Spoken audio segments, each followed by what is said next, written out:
Is this a great game or what? Another podcast. Tim and Jeff Kurkjian, thank you so much for joining us. And we are recording this episode from Citizens Bank Park. So if you hear music or you hear background noise, we are at the ballpark.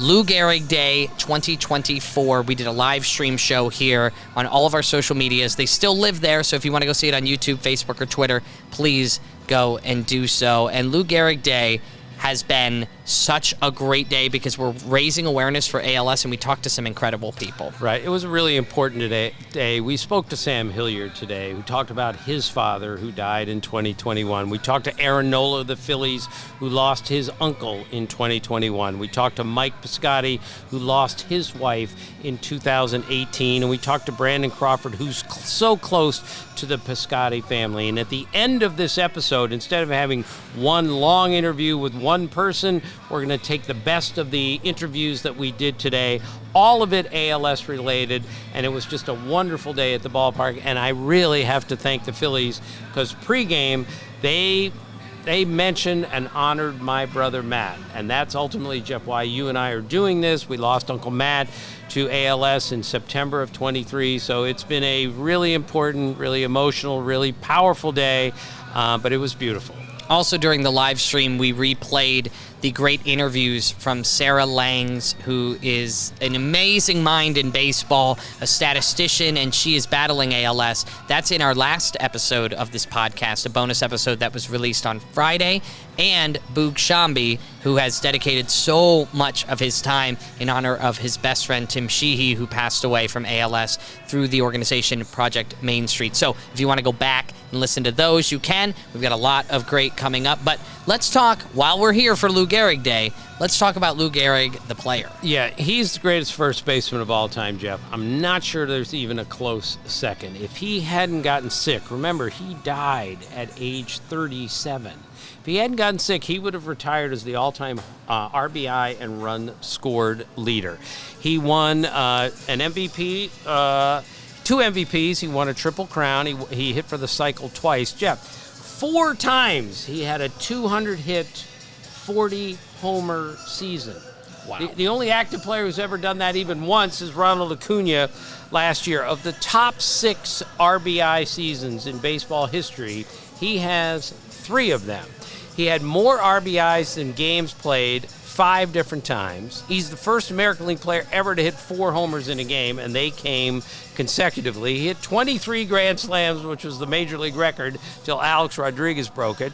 He stole home 15 times, but more important than any of this, Jeff, is that he was the captain of the Yankees, because he showed all of them this is how you play the game. Nobody personified the game being played more properly than Lou Gehrig, and mainly because of his toughness and his durability. He played in 2,130 consecutive games, which is unbelievable, and he was all about winning.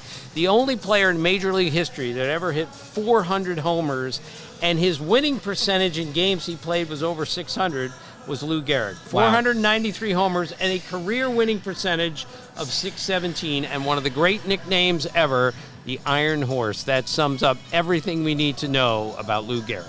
You can go to greatgameorwhat.com to see all the resources we've talked about for ALS awareness and Lou Gehrig Day. And once again, a big shout out to the Phillies for helping us do the show, the live stream from there, and this show as well. But we have a podcast loaded up, takeaways from this week in Major League Baseball. Well, given it's Lou Gehrig Day that we're still talking about, you have to go to Aaron Judge first because he's doing stuff that Lou Gehrig did back in the 30s. So Judge had 26 extra base hits in May. The only Yankees ever to have more in any month was Joe DiMaggio, 1937, and Lou Gehrig, of course, in 1930. Aaron Judge had 14 homers and 12 doubles in the month of May. The only player ever that has had 14 homers and 12 doubles in any month was Albert Bell in 1995. And going into Sunday, Judge had 15 homers in his last 25 games. And the lesson here, Jeff, is, you know how many times I got asked in April, what's wrong with him? Is he ever going to come out of this slump? And then he has one of the best months we've ever seen. He will be the player of the month for May. I just want to, it was like right after his first career ejection. Right. That this kind of, do you think there's maybe something subconscious or just beautiful about it? No, it's the beauty of baseball. Yeah. It happens all the time. All right, he was the hottest player in baseball in the month of May. There were others who were close. Corey Seager had an amazing month also. He went into Sunday with a 14-game hitting streak, and he had 8 homers in 8 games. And with all the great shortstops we have, I still think he's the best shortstop in baseball, even though there are younger, maybe even more athletic guys. But Corey Seager is amazing. And speaking of amazing, Luis arrives. We've talked about him multiple times. He joins the Padres. He had 4 hit games in the month of May. Even Tony Gwynn never had 4 hit games in any month. And Tony Gwynn is Mr. Padre and should be. That's how good Luis Ariz has been. So he's now got 18 4-hit games in his career. Now, Wow. I know Reggie Jackson was a different player. He's a slugger. He struck out all the time. But Reggie had 15 4-hit games in his career. Ariz already has 18. He's already got more than Carlton Fisk and Sammy Sosa and a bunch of other really good players. And by the way, Christian Yelich of the Brewers had his 5th 5-hit game last week. Wow. So Edgar Martinez is one of the greatest hitters I've ever seen. He never had a 5-hit game. Christian Yelich already has 5 of them. That amazes me. And the last thing I take away, and this is a dear to my heart, Jeff. We had 2 pitchers, Ranger Suarez, your wife Emily's favorite player, and Kevin Ginkel, both got hit by line drives and had to come out of the game. I just want everyone to understand how dangerous this game is to play. And if anyone ever actually threw a pitch in a major league game and watched a ball whistle by them, they would never throw another pitch in a major league game for any reason. It is that dangerous. So every time I see a pitcher get hit with a line drive, it reminds me of my favorite story that I've ever written in my life. The fear of the ball story. The hitter's fear, the fielder's fear, but the pitcher's fear also, because that ball gets back to you faster than you can throw it in. Jokes aside, that's part of the reason why I couldn't keep playing the game. And honestly, the fear of the ball, it runs whether most you're kids 10 out. or in Major League Baseball, it's a real thing. I mean, look at Bryce Harper just the other day. A ball got thrown he said, I just didn't want to get hit in the face. Nothing's worse than getting hit in the face. Well, what? Right. And he's one of the toughest guys to play the game. Right, but the difference is if Bryce Harper did get hit in the face, he would sit out, and then he would come back, and he would be great, where every other human being would say, no, I'm not doing that again. Anymore. So Jeff, the game changer of the week is quite literally a game changer, because we finally found a way to take the Negro League stats and incorporate them into the Major League stats. This was a 3-year process. It was a 17-person committee led by John Thorne, my friend, who's the baseball historian for Major League Baseball. Nobody, and I mean nobody, understands the history of the game better than John Thorne.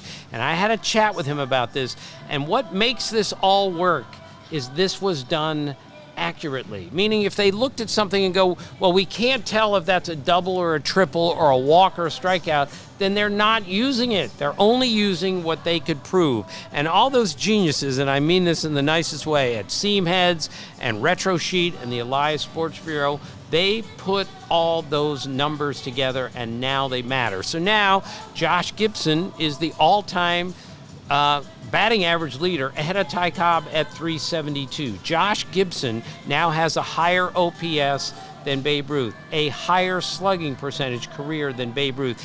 And look, I'm okay with this because the Negro Leagues has been left behind in so many ways, and now it really means something so much more. Now we know really how great Josh Gibson was, not to mention so many others, because we were able to prove it statistically. You know, I just have to say, because when that announcement came out and it went across social media, I saw one comment, and I don't even know the guy, but he just wrote, well, should my Little League stats be put in there too? And I'm here to tell you, Mike, or whatever your name was, you weren't good enough to play Major League Baseball. These guys in the Negro Leagues, most of them, a lot of them, were good enough to play Major League Baseball, but they weren't allowed to. Right. That's the difference, right? Your stats from your 11-year-old you game are not going to be put in there because you're not good enough to play Major League Baseball. Right. And I step off my soapbox. People will say Negro League players didn't play against Major League players. Well, of course, there's a flip side to that. Major League players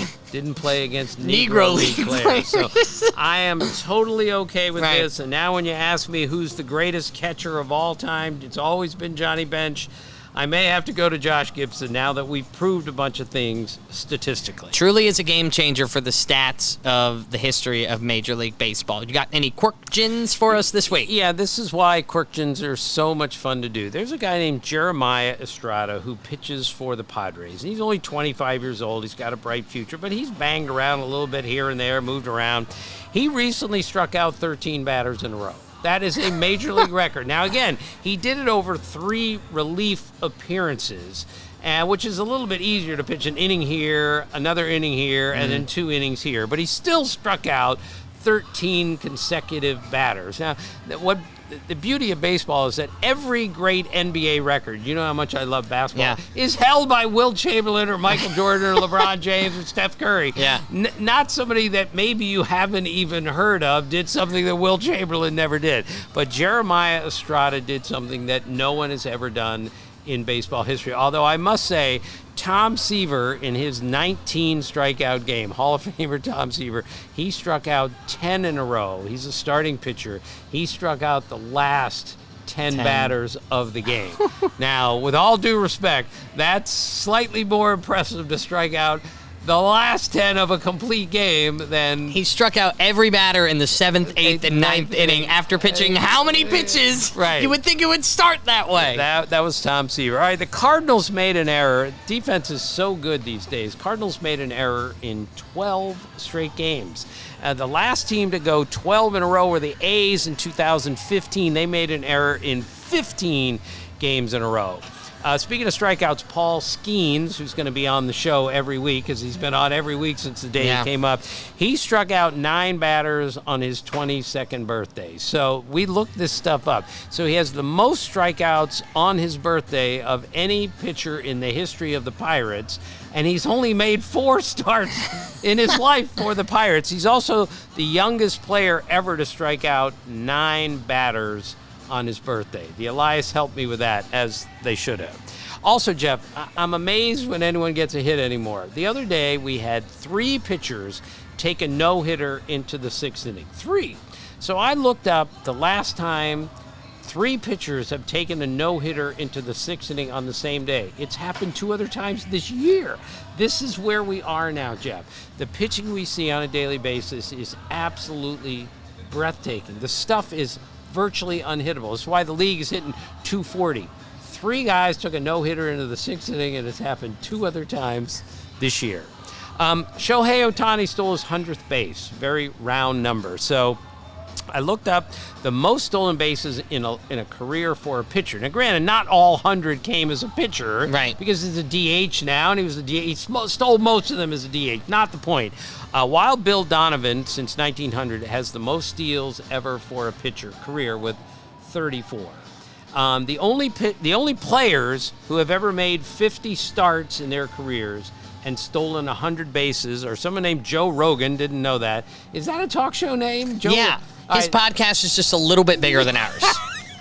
Only a little bit. So it's Joe Rogan, it is Shohei Ohtani, and of course it's Babe Ruth. Babe Ruth stole 123 bases. So if I hear one more time that he was some big, fat, unathletic guy, I'm going to scream, because Babe Ruth could run. 136 triples, 123 stolen bases. And the last thing, Jeff, and again, I just love names in the box score. As you know, the Blue Jays have really, really struggled scoring runs this year. And the last 2 pitchers they used the other day in an 8-1 loss to the Pirates was Little Pop. So Little Pop were the last 2 guys, and that's unfortunately where the Blue Jays are right now. They have very little pop.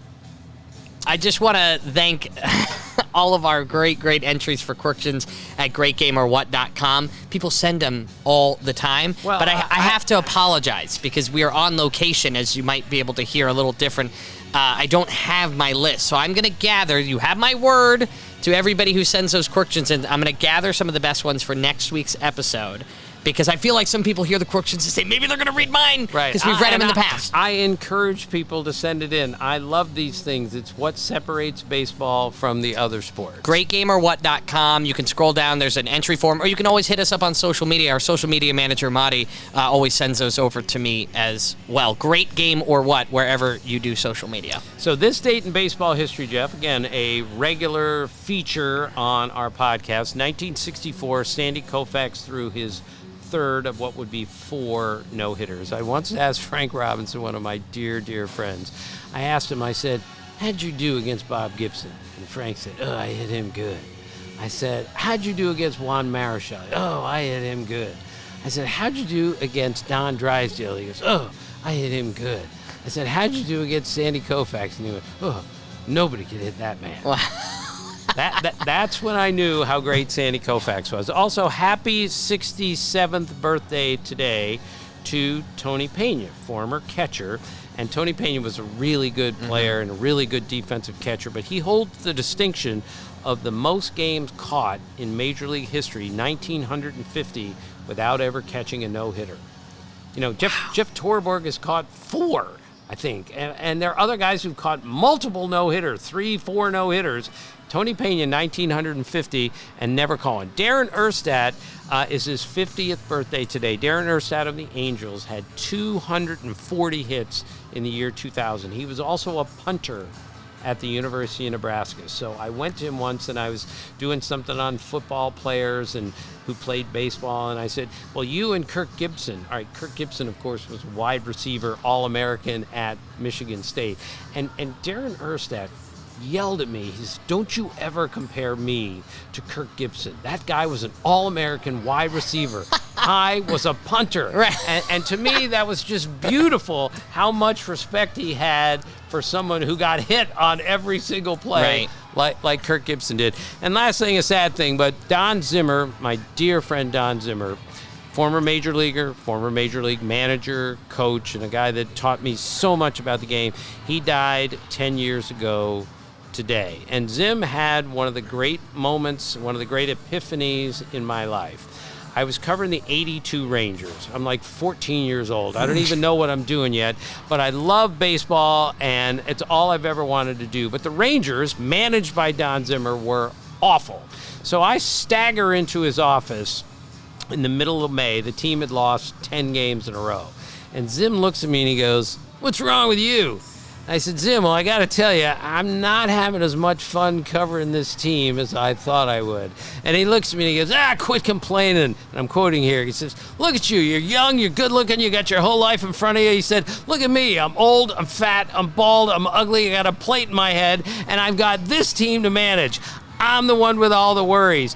You should feel fortunate every day of your life that you are covering Major League Baseball. And from that moment on, even though I thoroughly appreciated where I was before then, when Zim yelled at me and said, quit complaining and cover the sport, that was a real turnaround for me. What year was that? You said 82? 82, yeah. So fast forward 22 years later, I met Don Zimmer. You remember this story? Of course. At Fenway Park. My first ever time seeing the Boston Red Sox. It was 2004, and he was he managing the Rays? No, he was a coach of the Rays. Right. And we walked by the dugout, and I had the opportunity to say play ball on the field. It was the coolest thing as a little 11-year-old on my birthday.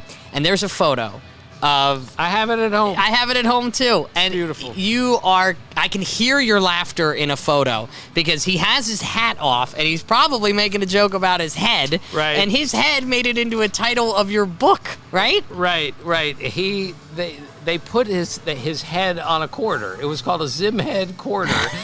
So instead of being like a president, it had Zim's head on there. It was just priceless. We love him. Here we go. It's in the cards. We're gonna open up well, we didn't open it this time because we're on location. On location. All right, first card here. Chicago Cubs. Who we got, Dad? That's Nico Horner, really smart guy, baseball IQ off the charts. When Brian Butterfield was a coach there with the Cubs, he whispered to me one day, he said, I think they're going to fire me after the season, but he said, and I won't be happy about that, but I will be happy to know that I worked with Nico Horner of the Cubs. That's how much an influence a young player he made on him because of his understanding of how to play the game. We have guys who overpower the sport, Jeff, with their physical gifts. That kid can do that, but he also really knows how to play.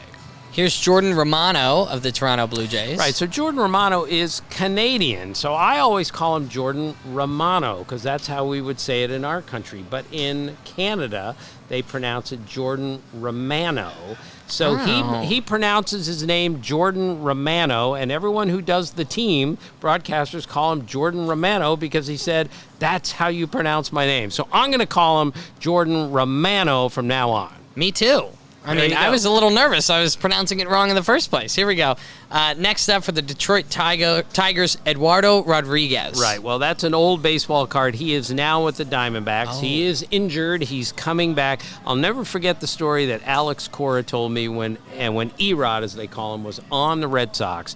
And they had a great thing going in 2018. They won the World Series that year, and they're getting towards the end of spring training. They're going to open on the road, and Eduardo Rodriguez says, I want to take the whole team out for dinner. Everyone, like including clubhouse kids, everyone. That's how much team building meant to him. Then he got the bill, and Alex Cora had to step in and say, look, Erod, I know you want to pay for this whole thing, but you can pay for some of it, but you're not doing all of it. That was a great team-building thing by Erod. You know, I worked for the Frederick Keys, the then Class A, Low A team for the Baltimore Orioles, and he was on the team the summer I covered him. Right, and those were the years that you were like running as a sausage or a sauce packet. Sauce packet. You were the sausage. Right. I was the Taco Bell mild sauce packet. This is what we debase ourselves as Quirkjians for. Okay, so we've got a Boog here, not our buddy Boog. It's Boog Powell. Right, we got Boog Shambi. 2 Boogs on the show. Okay, Boog Powell's one of my favorite players. Growing up watching him, he won the MVP in 1970 in the American League. Earl Weaver told me that Boog weighed 300 pounds the year he won the MVP. Boog was an enormous man, but for as big as he was, he had great hands and great feet, and of course, he runs Boog's barbecue right now at Camden Yards. It's the greatest barbecue in the American League, and I was always told that after games, Boog would go back to his house in Baltimore playing for the Orioles, and he would fire up the grill at 1 o'clock in the morning and go out there and grill steaks and chicken and hamburgers and drink beer until like 4 o'clock in the morning, and people would come over and join him, the first baseman for the Orioles. That's amazing. And last but not least, Geraldo Perdomo. He's the shortstop for the Diamondbacks who made it to the World Series last year, and he hit 9th in the order, and not many people know how good a player he is, but Torey Lovello, their manager, told me this year, we funneled everything, all the signs, everything we do defensively through Geraldo Perdomo. So when you look at the struggles they've had this year and you say, how can they miss their 9-hitter that much? Not only was he a really good 9-hitter, but he ran the infield, and that is incredibly important on a major league team. So it's in the cards. Now, we actually go through all of the cards live on the show, meaning like you can actually see them now. I know if you're listening to the podcast, then you can't see. But if you go onto YouTube, then you most definitely can see them. Now, today, our show is being recorded from Citizens Bank Park, which is so cool. But you texted me on your way to the park saying, Jeff, I've got a team I want to put together for the best of all Tim. This team is all of the greatest number 4s in celebration of the greatest number 4, Lou Gehrig. Right, because once you get, I know every, from 1 to 55, I know the greatest player of all time for each uniform number, at least in my opinion. I call it from Ozzie, like Ozzie Smith, to Oral Hershiser, 1 to 55. So you get to 4, and you just give up because it's Lou Gehrig. There is no close second. So that's the end of the competition. But I knew there were a bunch of guys who wore number 4 who aren't on the list, so I made up a team. Well, I just have one question. As a man who's been married just over 2 years, my wife will get mad at me because I remember the iron shot I had on the 7th hole, but I forgot to take out the trash. Does my mom, your wife, ever get mad that you remember these things, but sometimes you slip up as a partner and a husband? Does she ever get mad? Is that what you're asking me? We've been married 40 years. We go to a party and I come home and I've had the most ridiculously pointless conversation with half the people there. And then she says, what'd you think of the chandelier in the living room? And I don't even remember what the living room looks like, let alone the chandelier. So yes, it's selective retention, Jeff. You retain what you're interested in. And I'm interested in uniform numbers, and I always have been. Or the best thing is mom will be like, how's his mom doing? Talking about the person you talked to for an hour. So, we didn't ask. How's his wife? We don't know. We just talked about the 86 Orioles or whatever. Right. Unfortunately for men, that's how it works. All right, let's go to your list. So Yadier Molina is the catcher. He's going to be a future Hall of Famer wearing number 4. Lou Gehrig is the greatest number 4 of all time. Bobby Gritch is the best second baseman for me. He's a borderline Hall of Famer. If you ask me, should he be in, the answer would be yes. Paul Molitor, who began his career as a third baseman, he's my third baseman. And to leave Carney Lansford out, believe me, that was not easy. I had to put 2 shortstops on because I couldn't pick between Joe Cronin and Luke Appling because they're both Hall of Famers. The entire outfield are Hall of Famers wearing number 4. Mel Ott, Duke Snider, and Ralph Kiner. And it's really hard to find a number 4 who pitched, okay? Kyle Drabeck pitched for 4 years wearing number 4, but he wasn't great. Blake Snell won 2 Cy Young Awards wearing number 4, and my favorite part, because I had come up with the team, but I said, I need a manager. What's the first thing that came to mind? Earl Weaver, my favorite manager of all time, wore number 4. So now I've got an entire lineup and a manager to wear Lou Gehrig's number. League in lids. We put all the Major League Baseball teams in a lid here, and it has every Major League team on it. Very cool lid. And today, the New York Mets. Oh, boy, bad timing. The poor Mets, they lost 4 games in May that they led into the 9th inning. 4 in 1 month. Most teams won't lose 4 of those in 1 year. They did in 1 month. That's why they're in a lot of trouble. But the good thing happened is on Saturday, they retired Darryl Strawberry's number 18. And even though Darryl Strawberry got himself in his own trouble, he should be in the Hall of Fame. He was an amazing player, especially as a young player, and he definitely belongs in the New York Mets Hall of Fame. He won 4 rings as a baseball player, one of the greatest power hitters I've ever seen. It still amazes me, though, after all these years, Jeff, the Mets have never had an MVP. In all their years. Wow. 1962 on, they've never had a player win the MVP. And Strawberry probably came really close a couple times to winning one, but even he didn't. So in a minute, you're going to hear some of the best moments of our interviews from our Lou Gehrig Day live stream, because we wanted to make sure if you're listening on the podcast and you didn't have a chance to catch the stream, it's still living on our social media. You can check it, but we wanted you to get it on the podcast feed as well. But before we get to those best moments, and there were quite a few incredible ones, I want another story from you about Uncle Matt. Well, I'm going to try to do this without weeping, but Uncle Matt was a great college baseball player, and in 2021, he was diagnosed with ALS, and in October that year, he was asked by Ross Natoli, the baseball coach at Catholic University, to throw out the first pitch at the only fall date of the season, a doubleheader at Mount St. Mary's. Now, Matt, because of his ALS, could barely grip a baseball, but he relearned how to throw a baseball. And he went out there that day, and before he went to the mound, they gave him a Catholic University jersey with M. Kurkjian 2, his number, on the back. And he went to the mound and threw an athletic strike. He turned to his right, and his immediate family, 2 children, others, we were all wearing M. Kurkjian 2 jerseys. And then he looked further to his right, and all 47 players on the Catholic University team were wearing M. Kurkjian jerseys with number 2 on the back. And of course, they went out there and swept a doubleheader that day. Later on that year, I threw out the first ball at a Nationals game, and Matt, who could barely put a glove on his hand, somehow figured out how to do that because his hand no longer worked, and he caught the first pitch from me. It was just unbelievable how an ALS patient could do that. And because of all of this, Catholic University, led by Ross Natoli, named an award, the Matt Kurkjian Ultimate Teammate Award, after my brother. And that hangs in our house and it hangs at Catholic University. And this is the kicker to it all, Jeff. At York, Pennsylvania this year, Catholic U is in a playoff game, and it's a really big game. And they're down 7-0. They're down 8-3. They're down 9-6 in the bottom of the ninth inning.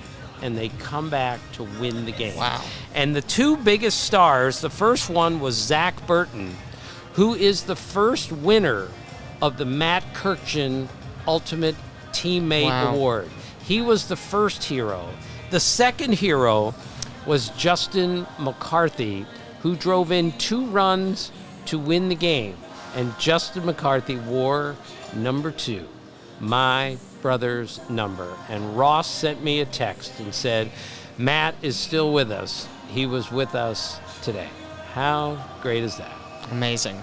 We're so excited to bring in multiple guests today. This is not the first time we've done this. We did this for our Mother's Day show. We brought in 2 great guests with amazing moms. But today, we're going to bring in the guests we talked to at Lou Gehrig Day.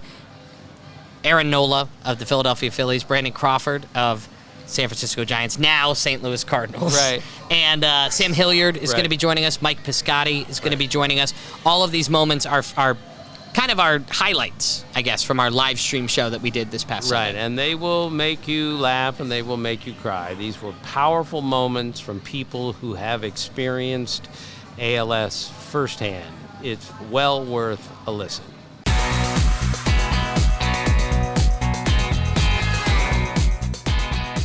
So today, in our interview portion of the episode, we have a lot of interviews to go back and forth between. So I thought to make it easier for you, and so you can get the most out of each one, I would kind of take us between each and every interview. So Sam Hilliard was the first one we spoke to on our live ALS Lou Gehrig Day show. And he's a professional baseball player in the Rockies system, and his dad passed away from ALS, and he had some incredible stories to tell. Sam, you and your dad grew up watching games in Texas because that's where you lived, and then you came back with the Rockies and played a game in Texas, and he saw you. What was that night like for you? Yeah, that night was incredible. Can't talk about that night without talking about how amazing the Rangers organization was for doing that. It was during the COVID year. Nobody was supposed to be in the stadium. You know, at that point, the disease was progressing. We didn't know how much time, he had left. And they were like, yeah, he can, since you guys live in the area, they can come and watch you play. It was opening day, actually, in 2020. So my dad, my mom, and my fiance at the time, my wife, were the only fans in the stadium. And just looking up there and seeing my dad up there in his chair watching. He's usually the dad that paces around the stadium, goes and stands in the outfield, can't sit still. So I know it was probably killing him in that aspect, but it was really cool. I think I struck out 4 times that day, which is a side note, but we don't need to talk about that, Sam. Sam, when you meet anyone that comes up to you for the first time and says a family member has ALS, what is your message, your first immediate message to that person? I want to give him a hug, man.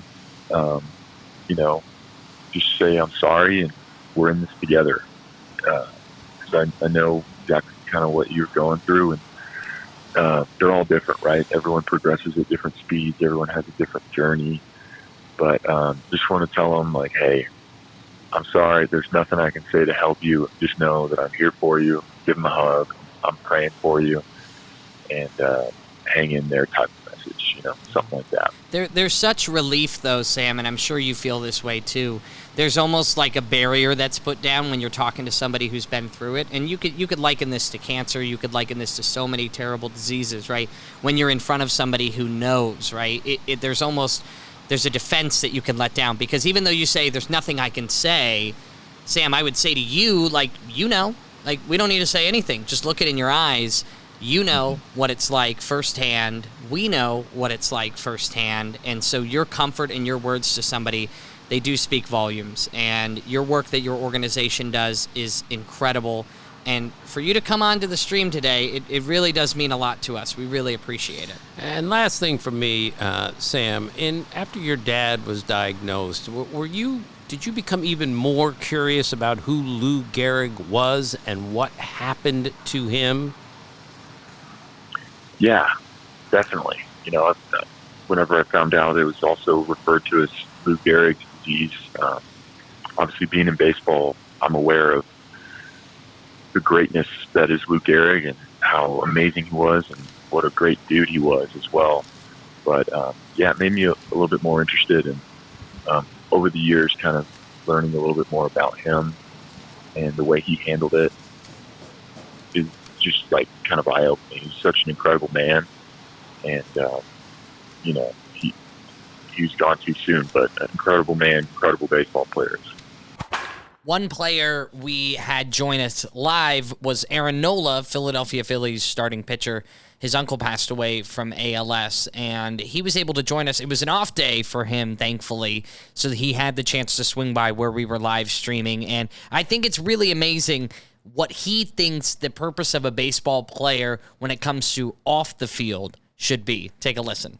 All right, Aaron, so we're obviously here on Lou Gehrig Day, and just tell us what it's like having lost an uncle to ALS, what it's like for you as a baseball player to play on Lou Gehrig Day with your uncle fast in your mind. Yeah, it's tough. I mean, I kind of he got diagnosed in October 2015, and I really didn't know too much about ALS. I had a girl I went to high school with, or our sister school, that I knew. Her dad had got diagnosed with ALS when I was early in high school, so I didn't really know too much about it. And then my uncle getting diagnosed in 2015, I started to learn about it a little bit more, and obviously it was my dad's sister who was married to him, so we were really close, and my dad's whole family's super close, so it was obviously hard for all our family.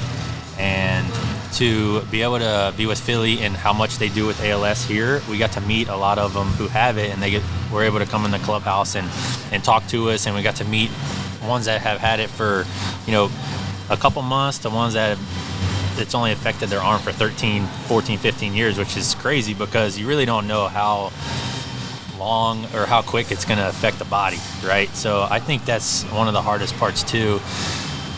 So my uncle had it for several years, and he did good, and as best as he could.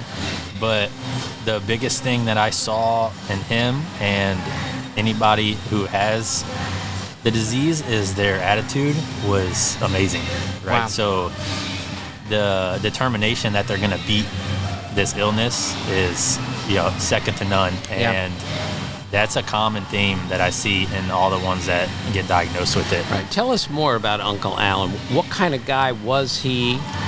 Very smart. Did finances. Very, very smart. Very nice. Loved his wife. Loved his family.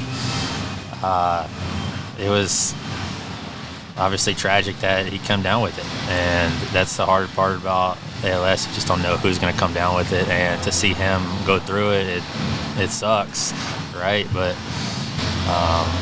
he obviously handled it best he could, and it was hard for my Maureen, his wife, to deal with that, because I can only imagine how hard it is to be able to have to deal with that as the disease gets worse, right? It takes over the body, took over his body, had to be in a wheelchair, and obviously losing words that you have to get a monitor.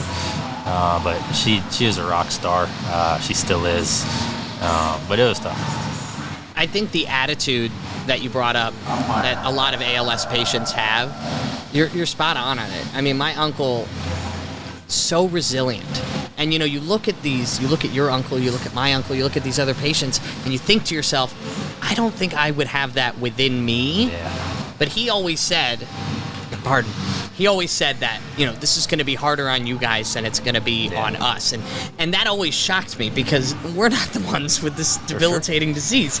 But he was always so conscious of how he's going to be strong throughout this, and it's amazing to hear that your uncle was that way. And I hear so many patients that are just but can't we take some away from that? I know. They're battling an illness that doesn't have a cure, and we go to our day-to-day life and we have a bad day or for us a bad game, like that doesn't matter. I'm upset I stubbed my toe or only got 5 hours of sleep last night. Correct. So, Aaron, when you do meet ALS patients and they do come into the clubhouse, I mean, it connects you even more given what your uncle went through. Absolutely. Yeah, because I have a family tied to it. I experienced it. My whole family experienced a loved one that had it, so we were around it. We know what it's like for them. We know what it's like for family members, for friends. So meeting them and their family members and their friends, I kind of understand it. Right. You're donating $1,000 for every strikeout this year. Tell us about the people who want to help, what they can do, and where they can donate to help this cause through you. Yeah, so I do it through Big League Impact. So I had never done this before. I obviously had donated. I've done the ALS Baton Rouge, that chapter. I'm looking to get more nationwide with it, the big chapter this year and coming years. So Kyle Gibson, when he was here in 2021, mentioned the Adam Wainwright's Big League Impact organization and what we could do, and I never really heard about it or knew about it. And he said he donated to a couple of charity of his, from team wins and strikeouts. Kind of do it. You can do whatever you want. So I just thought to myself, that's a really cool way to give back to them and to raise awareness, to raise the money for that kind of stuff. So I started that in 2022, doing that for ALS as well. So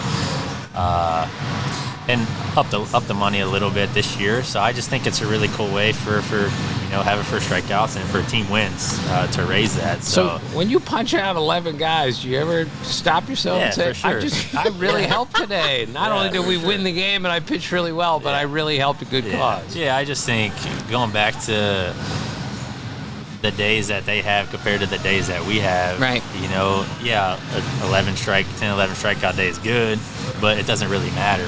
Where do I want to make more of an impact than there? I want it to be somewhere else or some other people, right? And so that's ALS for me, and I think that's more important for me to do that and for us to do that. We can use our platforms as baseball players to help other people. Thanks to Aaron Nola for taking some time to join our live stream back on Lou Gehrig Day. Brandon Crawford of the St. Louis Cardinals, formerly of the San Francisco Giants, he also joined us. You're going to hear a bit of that interview coming up. But right now we've got Mike Piscotty. His son is Stephen Piscotty, a professional baseball player, and Mike's wife, Stephen's mom, died of ALS. And there was quite an incredible thing that happened after Stephen came back to the major leagues after his mom succumbed to ALS. Mike, there was such an inspiring moment that happened after the loss of your wife. When your son, Stephen, returned to Major League Baseball, he hit perhaps not just the biggest home run of his career, but one of the biggest home runs in history in the sense of what it stood for. He hit a home run his first game back after losing his mom. Can you take us back to that time? Yeah, it was, clearly one of those times where Stephen just needed to get back to work, and so they sent him back. He was on a plane to Boston, and the A's were playing the Red Sox, and he just expected to join the game, kind of, half, emotionally drained a bit, and have the night off and maybe just play in the next day. And it turns out there was a bit of a rain delay in that game. And Bob Melvin looked at Steve and says, "Hey, well, how about you playing?" And Steve said, "Well, okay." So in a game he didn't really expect to play, Bob just decided to put him in there and get him right back on the horse. And when he hit that ball, we're watching on TV live, right? And it just stuns you, right? I mean, you're sitting there amazed. What do you think? And you think maybe there was a little extra help there, right? We called it the heavenly homer, right? And when you hit the ball and you don't hit it out of Boston, you hit it out of the park, right? It was fabulous. I did want to tell you, that game was delayed. It was delayed 5 innings, and this gentleman came to this game late, just from Detroit, worked for some software company. He comes to the game late. He's standing in the garage across from Fenway. And that ball, as it leaves Fenway, goes into the garage and is rolling around, and he picks up this ball. And he had no idea about it. Next day, he goes to work, and he's doing a presentation. He leaves off the slideshow with a picture of him and the ball, right? And people go, you know what that ball is. Pretty cool story. So, wow. Right. Mike, it obviously meant a lot, big moment, and it's something that always makes that, Gretchen still have a hand from a little bit further away. Right. Mike, as a former player yourself and a coach and the father of a major leaguer, I mean, that story is unbelievable. But stories like that or similar happen in baseball all the time. How can we explain how the game allows amazing things like that to happen? Yeah. It's funny. We had a fundraiser just recently out there. We had JT Snow. JT Snow has gone through a similar experience when he lost one of his parents. I'm sorry, I don't remember if it was his parents. I think maybe his mom too. And it wasn't. But one of the very first bats, he comes back and hits a home run. And it happens probably more than we think if we open our eyes and think about the experiences that are going on. Our final of the live guests that joined us for the live stream is St. Louis Cardinals' Brandon Crawford. And we also had Boog Shambi and Sarah Langs on the show, but you might have heard those during our bonus episode that we released this past Friday ahead of Lou Gehrig Day to help raise awareness. So if you missed those interviews, make sure to go back to our most recent episode, which was published this past Friday as a bonus episode. But Brandon Crawford, formerly of the San Francisco Giants, where you might know him a little bit better, has a great connection actually with our last guest you just heard from and the entire Piscotty family. Let's hear from Brandon Crawford. We just got off the phone with Mike Piscotty, and he made us laugh, but he made us cry also. Yeah. Explain your connection to ALS, especially through the Piscotty family. I mean, the Piscotty family is kind of the reason we got started in the fundraising and trying to make some money for ALS research. So Stephen and the Piscottys are from Pleasanton, so am I. And my dad had known them, I think, through like maybe our sister's softball or something like that. There's some sort of connection where we got to know them. And when Gretchen Piscotty got diagnosed, we just were interested in trying to make some money for this research. And we had started doing a golf tournament, I think, a couple years before that, and we decided to like kind of designate the golf tournament for fundraising efforts for ALS research. Right. Well, after my brother was diagnosed, I got a call from Mike Piscotty, who I had never met in my life. I got a call from Mike Crawford, your father, who I'd never met in my life. And this is what it's all about, isn't it, Brandon? That people recognize there's a connection here, I have to help. Is that how you see this? Yeah, definitely. And I mean, my dad is a big reason for this, for the Lou Gehrig Day. I think he was part of the committee to get this thing going, and it's just the people that you meet once you get into any sort of fundraising effort. But it seems like there are so many connections in baseball with ALS. Obviously, Lou Gehrig being one of the big ones, but then it's, once we started trying to make money for the research for ALS, we just met so many more people that have connections through baseball, and just made some great relationships through that. So we've raised about $900,000 between those two groups, and so we're trying to, we don't have it like set in stone yet, but we're planning on doing a golf tournament in November, right, to get that number over $1 million, and keep it rolling. Sounds great. Do you play golf left-handed or right-handed? Right-handed. This is Yeah. beautiful, Jeff. Yeah. I've asked him, Andy Van Slyke, John Grubb, Yeah. a million good left-handed hitters from the past play right-handed. Is it Yeah. because it's a right-hander's game? It's hard to find left-handed clubs? I mean, it's odd you're a left-handed hitter, but you play golf right-handed. Yeah, that would be a Mike Crawford question, because when I started playing golf when I was young, he gave me right-handed clubs. I don't know if it was to not mess up my baseball swing, or it was just way easier to find right-handed clubs. Right. But yeah, since I started playing, I was right-handed, and playing golf is a broad term, because I don't know was if you going to can even ask call it playing. how do you perform at your own charity golf? I hit the golf ball. Right. We don't know where it's going to go. That's the Right. problem. It's a diabolically difficult game. Yeah. Brandon, thank you so much Yeah. for joining us today on such Thank you, an brother. important day in baseball history, Lou Gehrig Day. We can't thank you enough for bringing more awareness to this devastating disease. Yeah, I'm happy to be part of it. So thank you guys. Thank And you. thanks for going out of your way. He was texting. He's like, I'll jump ahead of the bus. I'll make sure I'm there early. So for going out of your way to be here on a game day especially, we appreciate And you. good Yeah, no vibes problem. only on Good the shirt. vibes. Look at you, Dad. Good vibes. That's like That's what we need, especially today. Yes. Definitely.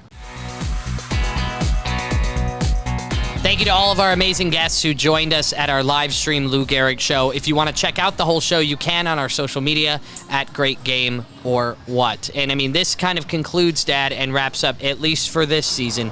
We're always raising awareness for ALS, being that it affected our family so much. But for this season, it has wrapped up our kind of 3-episode weekend run for ALS. What was the takeaway for you throughout Lou Gehrig Day? Well, it was just the stories that I heard. Sam Hilliard's story about his father being in the ballpark when he wasn't even allowed in a major league park in 2020 because of COVID. The Mike Piscotty story about his son Stephen, who hit the home run 4 days after his mother died. I mean, these are the stories that I will never forget the rest of my life, and this is why baseball is the greatest game. It gives us the best stories that when you hear them, you say to yourself, I know I'll never forget that story as long as I live. Yeah, I think for me, sitting down with Aaron Nola and seeing in his eyes how much he missed his uncle, and for me, losing your brother, my uncle, I feel so connected with him, for lack of a better term. And he mentioned something that he noticed every time he talks to a patient who has ALS. Their hope and strength and resilience is unbelievable. He says their determination to beat it is something that he sees so commonly amongst these patients. And it really just put a light bulb in my head to think about all the way back when Lou Gehrig retired and he said, I consider myself the luckiest man on the face of the earth. He had that resilience and strength. And even up until your brother, my uncle, passed away, he had that strength and resilience. And it's a beautiful thing. I had such a great time putting these shows together, Dad. It was my probably an honor of my life. And for as long as we do this podcast, I will remember these episodes forever. Well, thank you, Jeff. It was an honor, and an honor to do it on Lou Gehrig Day. And thank you for listening, as always, and we appreciate you, and thank you for being a part of our family.